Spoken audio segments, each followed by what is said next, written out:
Bismillahirrahmanirrahim. Assalamualaikum warahmatullahi wabarakatuh. Alhamdulillahirrabbilalamin. Wassalatu wassalamu ala rasulillah wa ala alihi wa sahbihi wa mawalah, amma ba'du. Sahabat beriman yang dirahmati Allah, alhamdulillah kita bertemu lagi di channel ini. Pada kesempatan yang berbahagia ini, mari sejenak kita luangkan waktu kita untuk bersama-sama menyimak tausiah yang sangat luar biasa yang akan disampaikan oleh guru kita. Tentunya banyak sekali ilmu, hikmah, dan manfaat yang bisa kita jadikan pelajaran dalam kehidupan kita sehari-hari. Penasaran siapa beliau? Mari kita simak bersama. Selamat mendengarkan. Dajjal udah hadir. Mana bukti Dajjal udah hadir? Kurma bisan tidak lagi berbuah. Bila kurma bisan tidak berbuah, Dajjal dah nak datang. Kurma bisan sekarang sudah berkurang, tak berbuah. Lalu kemudian apa lagi? Ain Zuhar, mata air dari Ain Zuhar sudah kering. Sudah kering. Oleh sebab itu, tapi manakala dulu datang Habib Umar bin Hafiz, saya hadir majelis itu, adalah seorang bertanya, Habib, ya, Imam Mahdi dah lahir atau belum? Saya tengok, Habib menjawab, sepertinya dia macam tak suka pertanyaan. Kata dia, kita tak perlu mencari-cari dia dah lahir atau belum, kampung dia di mana, dia lahir di hospital mana, dia tak perlu. Yang perlu kita siapkan adalah iman dan takwa pengetahuan kita, supaya kita jangan sampai terkecoh, supaya kita boleh membezakan mana hak, mana batil, mana betul, mana salah, mana lurus, mana bengkok, mana hitam, mana putih. Sehingga dengan istiqomahnya kita beribadah ini, kita boleh membezakan mana Al-Masih yang original, yang asli, mana Al-Masih Ad-Dajjal. Makanya tadi sebelum salam kita berkata, Allahumma inni a'udzubika min azabi jahannam wa min azabil qabri wa min fitnatil mahya wal mamat wa min syarri fitnatil masihid dajjal. Nanti di akhir zaman itu akan banyak pembunuhan. Dulu pun banyak juga pembunuhan, tapi tak banyak sekarang. Pembunuhan di Palestina sampai sekarang tak berakhir. Dulu imam-imam masjid, imam salat tarawih dulu di Masjidil Haram, Allahumma ansuril Islam wal muslimina fi Palestina. Dulu satu aja. Selepas itu bertambah, Allahumma ansuril Islam wal muslimina fi Palestina wa Suriah. Selepas itu bertambah lagi, Allahumma ansuril Islam wal muslimina fi Palestina wa Suriah wal Yaman. Diambil dari kita, diambil dari bab zuhurul fitan. Zuhur muncul, tampak, datang. Fitan jamak dari kata fitnah. Fitnah satu, dua fitnatan, tiga fitan. Diriwayatkan dari as-sahabi al-jalil, sahabat yang mulia bernama Abdurrahman, ayahnya Sakhar, kampungnya Daus. Nama lengkapnya Abdurrahman bin Sakhar ad-Dausi. Kerana selalu membawa kucing dipanggil Abu Hurairah. Nabi memanggil dia, ya Abahir, wahai bapak kucing. Ya Abahir, wahai engkau orang yang selalu membawa kucing. Hatinya lembut tak sampai hati dia menengok ada kucing tak makan, dia bagi makan. Abu Hurairah radhiyallahu anhu. Apa kata Abu Hurairah radhiyallahu anhu? Aku mendengar Nabi SAW bersabda, di antara tanda-tanda dekatnya hari kiamat itu adalah, dalam hadisnya ada 5. Yang pertama, yataqarabuz zaman. Zaman, masa, waktu makin pendek, makin singkat, makin tak terasa. Dulu nampak budak-budak, sekarang sudah jadi mak budak-budak. Dulu nampaknya lama zaman masa ini, sekarang cepat saja. Dari pagi ke petang, petang ke pagi, pagi ke petang, petang ke pagi. Bahkan sekarang ada pula orang yang tak tahu petang, tak tahu pagi. Pagi tidur, petang tidur. Tak terasa saya ini sudah 8 kali datang ke Kuala Lumpur. Awal-awal sekali 2014, 2015, 16, 17, 18, 19, 20. Sudah kali yang ke-7. Saya datang setahun sekali saja, setiap bulan Februari. Bulan Februari datang. Rupanya dah yang ke-7 kali. Bulan Februari. Ini saya bagi tahu supaya kita semua faham. Saya datang bulan Februari, supaya tak datang balik, datang balik, datang balik, datang balik. Sekali datang dari tarikh 2 hingga 9, pusing, balik. Rupanya sudah kali ke-7, ke-8 kali datang menyampaikan tazkirah. Tak terasa. Dulu saya datang kemari belajar di UKM tahun 2003, sekarang sudah 2020, 17 tahun. Tak terasa. Yataqarabuz zaman. Tanda-tanda kiamat, fitnah akhir zaman sudah dekat adalah yataqarabuz zaman, kata Nabi SAW. Waktu tak terasa. Tak terasa. Tak terasa dah engkau dah datang. Tak terasa waktu begitu cepat engkau sudah datang saja nak menagih hutang. Orang berhutang ni pun rupanya tak terasa juga orang datang. Yang memberi pinjaman pula terasa lama betul. Apakah beza antara 5 minit dulu dengan 5 minit sekarang? Sama. Apakah beza antara 24 hours, 24 jam dulu dengan 24 jam zaman Nabi dengan 24 jam zaman sekarang? Sama, tak ada beza. Mataharinya sama, bulannya sama, buminya sama. Yang berkeliling mengelilingi matahari sama, Apa yang membuat berbeza? Apa yang membuat zaman itu yataqarabuz zaman? Ada hal-hal yang membuat kita sibuk. Dulu tak ada google.com, dulu tak ada Facebook, dulu tak ada Twitter, dulu tak ada BBM, dulu tak ada Instagram. Sekarang waktu habis. Bila kita tanya orang mana yang lebih lama, 5 menit atau 50 menit, semuanya sepakat mengatakan 50 menit lama, 5 menit kejam. Saya tanya 2 kali, pelajar-pelajar, penuntut-penuntut, mana yang lebih lama, 5 menit atau 50 menit? Semuanya berkata 50 menit lebih lama daripada 5 menit. Lepas itu saya balik, mana yang lebih lama? 5 menit menunggu azan maghrib bulan puasa, 50 menit status FB, Instagram. Oh, lebih lama 5 menit menunggu azan maghrib. 5 menit menunggu azan maghrib bulan puasa macam-macam mati jam. 50 menit hilang waktu tak terasa. Itu menunjukkan hadis Nabi itu, saya semakin saya baca hadis Nabi makin kuat keyakinan saya, makin kuat iman saya, makin hilang keraguan saya bahwa yang berbicara ini bukan manusia biasa, tapi dia dapat wahyu dari Allah. Wa ma yantiqu anil hawa in huwa illa wahyun yuha, melainkan wahyu dari Allah Subhanahu wa taala. Yataqarabuz zaman, masa begitu cepat berlalu tak terasa. Sebulan seperti sepekan, sepekan seperti sehari, sehari seperti sesaat. Akhirnya kita pun kehilangan waktu, habis. Saya Ustaz Abdul Samad, memang zaman ini tak terasa cepat betul. Rasa-rasa kejap-kejap dah bulan Ramadan, tak terasa baru saja Idul Fitri dah masuk pula lagi. Masya Allah, begitu cepatnya masa berlalu. Maka jangan sampai kita, saya semakin saya baca hadis ini semakin kuat keyakinan saya bahwa Nabi Muhammad sallallahu alaihi wasallam mendapat wahyu dari Allah Subhanahu wa taala, semakin kuat keyakinan dan keimanan. Kenapa? Seandainya Nabi berkata zaman nanti di akhir zaman itu semakin cepat, semakin dekat, semakin berlalu tak terasa, tapi kemudian zaman yang kita lalui tak sama seperti yang dikatakan Nabi, mungkin datang juga keraguan dalam hati, betulkah ini? Tapi ternyata 1441 tahun lampau, 1440 tahun yang lalu Nabi mengatakan, dan hari ini terbukti zaman begitu cepat berlalu. Masya Allah, tabarakallah. Hari inilah ditemukan internet, hari ini datang television, hari ini datang WhatsApp, hari ini datang yang melalaikan kita daripada Allah Subhanahu wa taala, sehingga waktu datang sembang-sembang, cerita-cerita, tengok ini, update ini, tulis ini, tengok ini, pandang ini, habis waktu berlalu. Padahal waktu inilah yang akan ditanya oleh Allah Subhanahu wa taala. 6 kali Allah bersumpah demi waktu. Terbit fajar, wal fajri wa layalin nashr, masuk waktu subuh, was subhi idza tanaffas, masuk waktu duha, wad duha wal laili idza saja, masuk waktu siang, wan nahari idza tajalla, masuk waktu asar, wal asri innal insana lafi khusr, masuk waktu malam. 2 kali Allah bersumpah demi waktu malam, wal laili idza saja wal laili idza yaghsha. Kenapa hadis ini yang Ustaz bahaskan? Kami nak mendengar hadis tentang Dajjal dah lahir atau belum? Dajjal dah hadir. Mana bukti Dajjal dah hadir? Kurma bisan tidak lagi berbuah. Bila kurma bisan tidak berbuah, Dajjal dah nak datang. Kurma bisan sekarang sudah berkurang, tak berbuah. Lalu kemudian apa lagi? Ain Zughar, mata air dari Ain Zughar sudah kering. Sudah kering. Oleh sebab itu, tapi manakala dulu datang Habib Umar bin Hafiz, saya hadir majelis itu, adalah seorang bertanya, Habib, ya, Imam Mahdi dah lahir atau belum? Saya tengok Habib menjawab, sepertinya dia macam tak suka pertanyaan. Kata dia, kita tak perlu mencari-cari dia dah lahir atau belum, kampung dia di mana, dia lahir di hospital mana, dia tak perlu.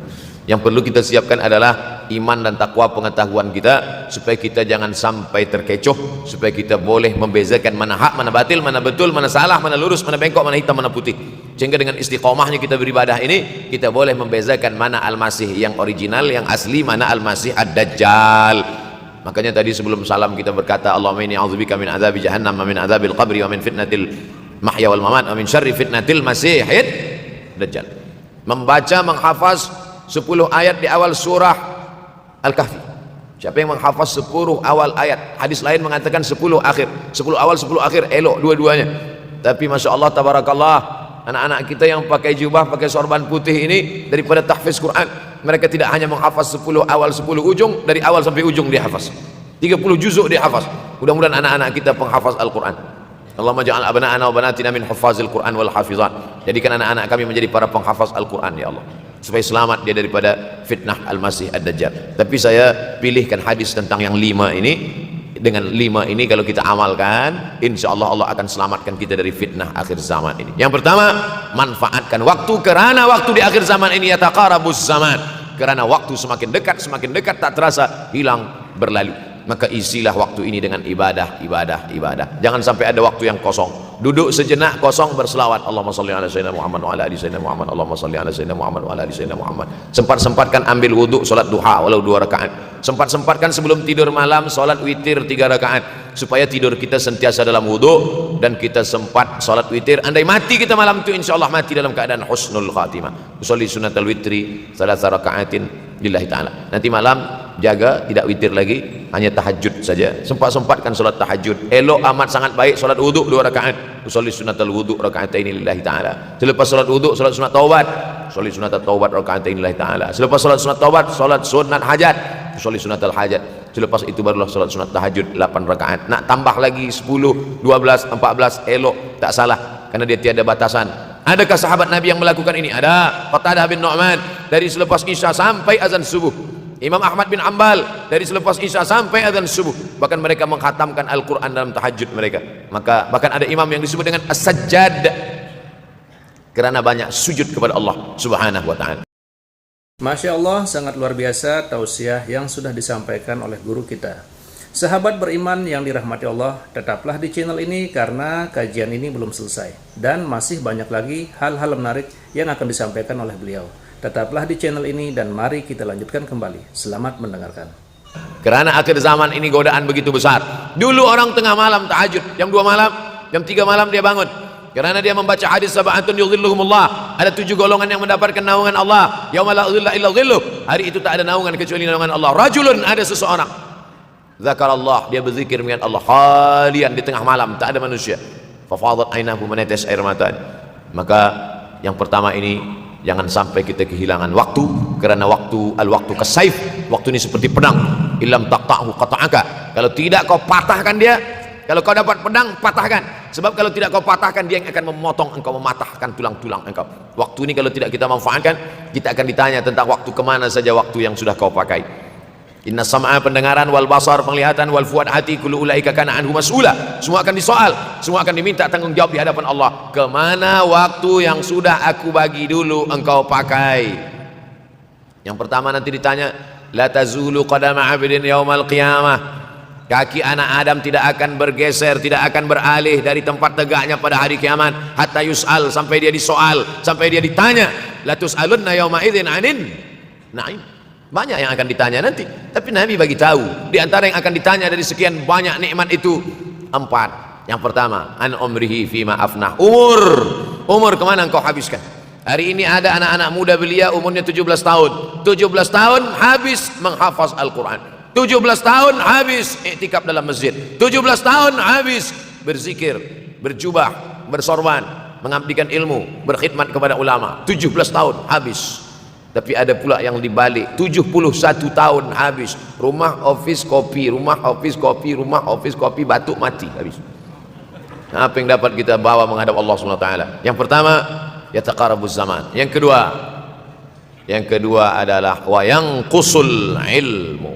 Ilmu semakin berkurang. Kalau sudah ilmu berkurang, apa yang bertambah? Jahil. Kalau ilmu bertambah, jahil berkurang. Kalau ilmu berkurang, jahil bertambah. Mana ada orang jahil cakapnya didengar orang? Saya dulu awal-awal membaca hadis ini, wa yanqusul ilmu. Ilmu berkurang, jahil bertambah. Rasanya tak mungkin, tak logik, tak masuk akal. Mana ada orang tak berilmu cakap dia didengar? Sekarang baru saya faham. Dulu orang tak berilmu ditinggalkan orang. Sekarang orang tak berilmu, asal dia pandai berbicara, dia akan didengar orang. Bahkan orang jahil pula punya channel. Apa namanya? Jahil.com. Orang jahil punya channel. Banyak pula follower dia daripada follower kita. Banyak pula viewer dia daripada viewer kita. Sebab apa? Sebab yang menyaksikan tiada berilmu, yang berbicara tiada ilmu. Oleh sebab itu maka kita galakkan menuntut ilmu di majlis-majlis ilmu. Untuk apa Abdul Somad sudah berumur 43 tahun pun masih pergi juga lagi ke Sudan belajar? Apa yang nak dicari ini? Tak lain tak bukan, mudah-mudahan kita termasuk orang yang sampai akhir hidupnya mencari ilmu, insyaAllah. Saya datang kemari bukan niat mengajarkan ilmu, Saya datang ke Malaysia tetap niatnya belajar mencari ilmu. Man salaka tariqan, siapa yang melangkahkan kaki melalui suatu jalan, yaltamisu fihi ilman, siapa yang melalui suatu jalan niatnya untuk mencari ilmu, sahalallahu lahu bihi tariqan ilal jannah, dimudahkan Allah jalannya menuju surga. Innallaha la yantazi'ul ilma intiza'an. Innallaha la yanzi'ul ilma intiza'an. Allah kalau mencabut ilmu bukan macam mencabut pokok kayu dari tanah. La yantazilul ilmu intiza'an. Allah tidak mencabut ilmu macam mencabut pokok kayu dari tanah hingga ke akarnya, enggak. Lalu bagaimana ilmu ini dicabut? Biqabdil ulama, dengan matinya ulama maka habislah ilmu. Meninggal Imam Syafi'i berkurang ilmu, meninggal Imam Nawawi berkurang ilmu, meninggal Imam Fulan berkurang ilmu. Maka yang hadir adalah al-juhala. Yang lebih menakutkan lagi adalah al-juhala bi thawbil ulama, orang jahil dengan pakaian ulama. Abdul Somad tidak mengatakan dirinya ulama. Saya selalunya membacakan ayat Quran, membacakan hadis Nabi, menyampaikan fatwa ulama. Tak pernah saya berceramah, bertausiah. Menurut saya, siapa saya? Siapa kita?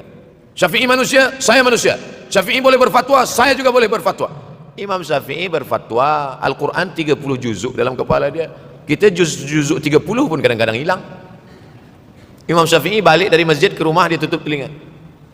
Datang orang bertanya, Syafi'i, ya, kenapa engkau tutup telinga? Sebab bila aku dengar dari masjid ke rumah, semua yang aku dengar masuk tu semua aku ingat. Aku takut dia ingat di dalam, maka aku tutup. Kita, yang saya sampaikan tadi pun tak ingat. Oh, Ustaz mengejek kami, enggak. Jangankan yang mendengarkan, yang bercakap pun tak ingat. Nasib baik datang orang Jepun mengingatkan kita. Nah, ini, nama dia Sony. Manusia ni lupa. Oleh sebab itu maka yang kedua, akhir zaman, wayang kusul ilmu makin kurang. Maka bersyukur anak-anak yang dimasukkan ke rumah tahfiz. Kalau ada rumah tahfiz di kampung biasa, kalau ada rumah tahfiz di desa dusun biasa, tapi ada tahfiz di tengah kota besar Kuala Lumpur, masih ada lagi rumah tahfiz Quran. Siapa yang mewakafkan rumah tahfiz? Siapa yang memberikan beras? Siapa yang memberikan duit? Siapa yang memberikan belanja? Siapa yang mengirimkan ustaz? Masya Allah, tabarakallah. Maka ini semua mudah-mudahan kita istiqamah semuanya insyaallah. Supaya apa? Supaya lahirlah anak-anak kita yang alim, berilmu. Karena ini makin banyak orang jahil, alftau bi ghairi ilmin, memberikan tazkirah fatwa tanpa ilmu, dhalla wa adalla, dhallu wa adallu, sesat, menyesatkan. Kalau setakat sesat saja, ini sudahlah sesat, menyesatkan. Nauzubillah. Masuk yang ketiga. Yang ketiga adalah wa yanqusul ilmu, setelah habisnya ilmu ini semua dicabut oleh Allah Subhanahu wa taala, lalu kemudian setelah ilmu dicabut Allah Subhanahu wa taala, wa yulqas syuh wa may yuqashuh, sin dengan hak kecil, wa may yuqashuh nafsihi fa ulaika humul muflihun. Siapa yang selamat daripada sifat syuh, itulah orang yang beruntung. Hayya 'alal falah, mari kita menuju keberuntungan, kemenangan. Siapa orang yang menang? Selamat daripada sifat syuh. Ada orang menerjemahkan syuh ini pelit, bakhil. Bakhil ada yang lebih parah daripada bakhil. Syuh. Bakhil ini, bakhil tidak ingin memberikan uangnya untuk orang lain. Itu bakhil. Dia ada uang 10 ringgit, uang itu hanya dia makan saja, dia tak mau walaupun setengah sen kepada orang lain. Itu namanya bakhil. Kalau syuh ini, duit dia simpan, duit orang pula dia makan. Nah, itu syuh. Jadi lebih parah lagi. Oleh sebab itu kalau sudah ilmu ini dicabut, orang menjadi jahil, maka datang penyakit syuh yang ketiga. Apa itu syuh? Hubbud dunya, hubbul mal, wa tuhibbul mala hubban jamma. Engkau sayang kepada harta amat sangat sayang. Dia pegang semuanya sampai tak meleleh, tak menetes walaupun satu tetes. Akhirnya mereka inilah pendusta-pendusta agama. Ara'aital ladzi yukadzibu biddin, tahukah kamu siapa itu yang mendustakan agama? Fadzalikal ladzi yad'ul yatim, mereka itu yang membiarkan anak yatim. Wala yahuddu ala ta'amil miskin, dia tidak mempedulikan makanan orang miskin. Sebab apa? Bukan sebab tak ada harta, sebab syuh. Kenapa syuh? Sebab tak ada ilmu, tak ada ilmu tentang akhirat. Dia pegang, dia simpan, mati, habis. Yang dia bawa hanyalah 1, 2, 3 helai kain kafan saja.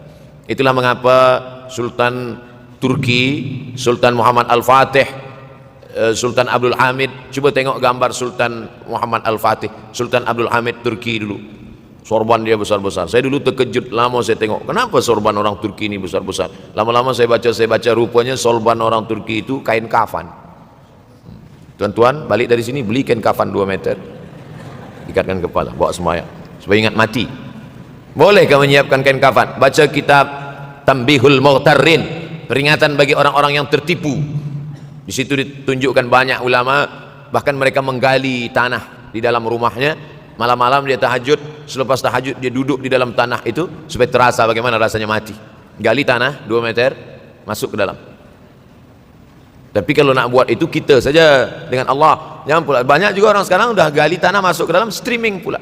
Hai guys, nak rasakan mata, mana boleh terasa. Kita saja masuk ke dalam, rasakan macam mana rasa. Sebab kalau cakap saja, marilah kita ingat mati, takutlah kita pada mati, kita tak tahu bagaimana rasa mati.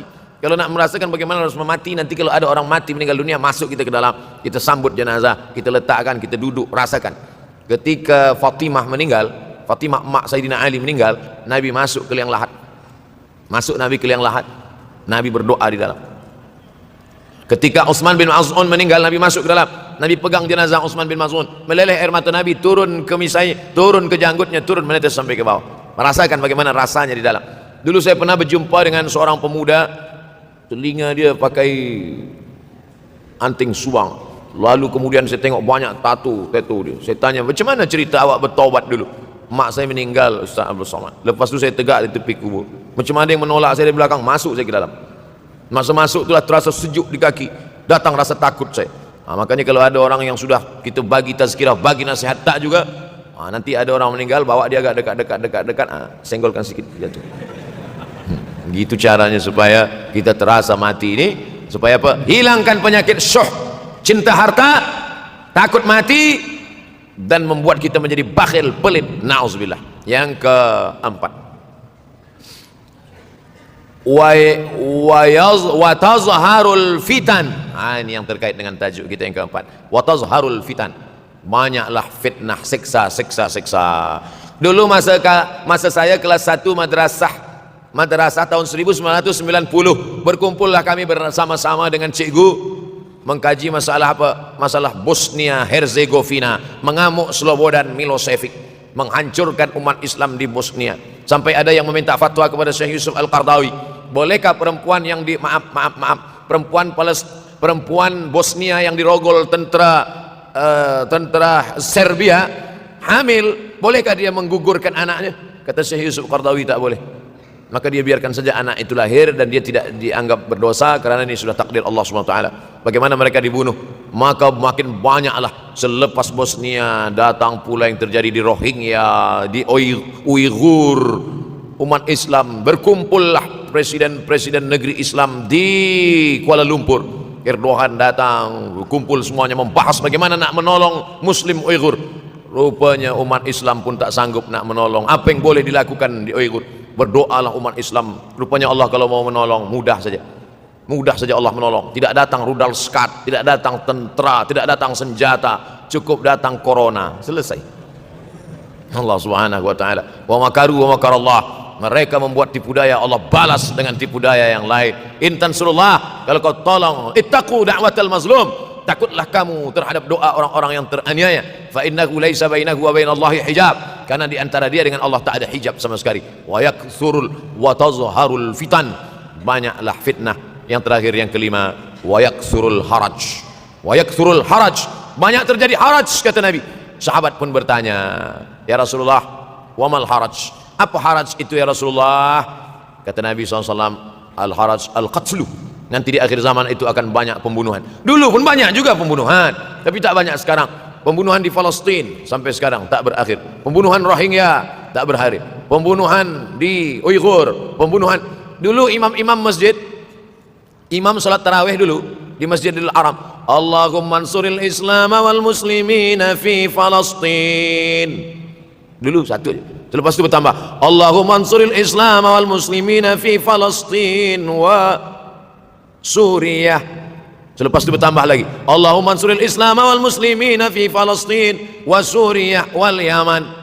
Selepas itu bertambah wa Uighur wa, akhirnya wa fi kulli makan. Semakin bertambah. Oleh sebab itu maka ini di antara fitnah akhir zaman. Man lam yahtam bi amril muslimin falaysa minhum. Selepas kita kaji hadis ini, apa tujuan kita? Tujuan kita semakin menguatkan keyakinan, banyak-banyak beribadah, nasihatkan anak menantu, sahabat, jiran, tetangga supaya semakin istiqamah menjalankan syariat, rajin-rajin sholat berjamaah, banyak-banyak berzikir, hatamkan Al-Quran, banyak-banyak berinfak, banyak-banyak bersedekah. Andai mati kita, insya Allah mati dalam keadaan husnul khatimah. Alhamdulillahirrabbilalamin. Demikianlah tausiah penuh ilmu, hikmah, dan manfaat yang sudah kita dengarkan bersama dari guru kita. Semoga tausiah yang beliau sampaikan menjadi ilmu yang bermanfaat dalam kehidupan kita sehari-hari. Sahabat beriman yang dimuliakan Allah, terima kasih banyak sudah menyimak tausiah ini sampai selesai. Doa dan harapan saya semoga sahabat semua selalu diberikan kesehatan, dimudahkan segala urusannya, dan dilancarkan rezekinya. Amin ya robbal alamin. Demikian yang dapat saya bagikan, kurang lebihnya mohon maaf. Sampai bertemu lagi di kajian berikutnya. Wabillahi taufiq wal hidayah, waridho wal inayah. Wassalamualaikum warahmatullahi wabarakatuh. Setelah kita mendengarkan tausiah yang sangat luar biasa dari guru kita, sekarang mari kita lanjutkan aktivitas kita masing-masing. Semoga tausiah yang beliau sampaikan kepada kita semua menjadi ilmu yang bermanfaat dalam kehidupan kita sehari-hari. Selamat beraktivitas buat sahabat semua dan sukses selalu. Sampai bertemu lagi di kajian berikutnya. Wassalamualaikum warahmatullahi wabarakatuh.